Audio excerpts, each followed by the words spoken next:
आमदार राणा पाटील यांनी म्हटलं की मी चुकीचे बोलणारे आणि खोटं बोलणाऱ्याला उत्तर देत नाही, परंतु सुप्रियाताई माझ्या तुम्ही मोठ्या बहीण आहात म्हणून मी तुम्हाला उत्तर देतोय. नेमकं काय प्रकरण आहे? खरं तर राणा पाटलाला जनाची नाही किमान मनाची तरी लाज वाटली पाहिजे. कारण जी लोक ह्या प्रकरणामध्ये पोलिसांनी आरोपी म्हणून ज्यांना एक एक महिने तुरुंगात ठेवलं, त्याच लोकांच्या पैशावर, ह्याच पैशावर ही काळा बाजार इथं चालू आहे हे माहीत असताना सुद्धा राणा पाटलानं लोकसभेची निवडणूक त्याच पैशावर, त्याचाच वापर करून लोकांची मतं विकत घ्यायचा प्रयत्न केलाय. विधानसभेलाही त्याचीच पुनरावृत्ती केली.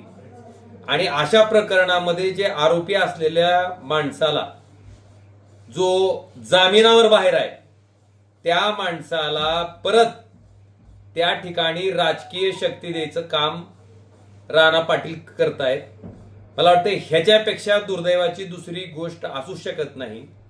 आणि ज्या माणसानं अशा आरोपीला नगराध्यक्ष पदाची उमेदवारी दिली, मला ह्या राजकीय पक्षाकडनं आणि राणा पाटलाकडनं दुसरी काही अपेक्षा नाही. कारण अशाच कोंडबाळ्यामध्ये ते वावरत आहेत.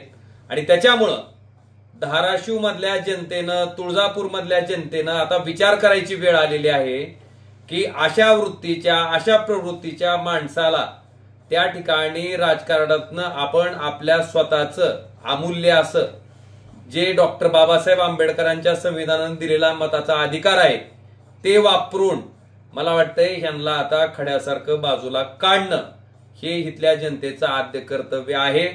आणि म्हणतात की मराठीत एक म्हण आहे, नाक कापलं तरी, त्याच्या पुढची मी म्हणत नाही, लोकांना माहिती आहे.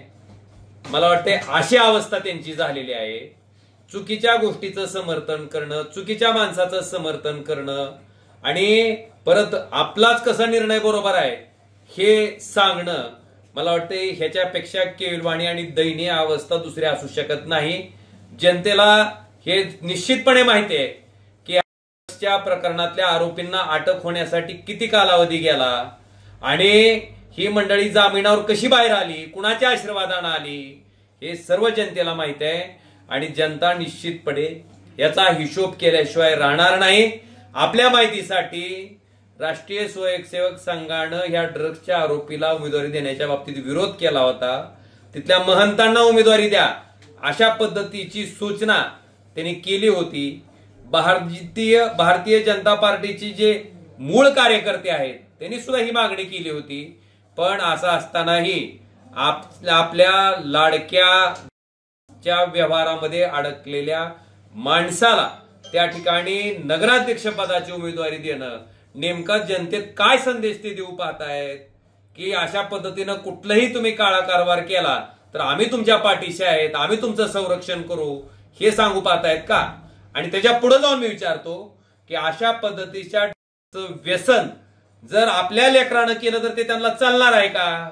मग बाकीच्या सर्वसामान्य जनतेच्या लेकरांनी ते व्यसन केलं तर चालतंय त्यांना, हे स्वतःच्या लेकराच्या बाबतीत घडलं तर चालणार आहे का? अशाच पद्धतीने त्यांची भूमिका राहील का? हा माझा सवाल आहे.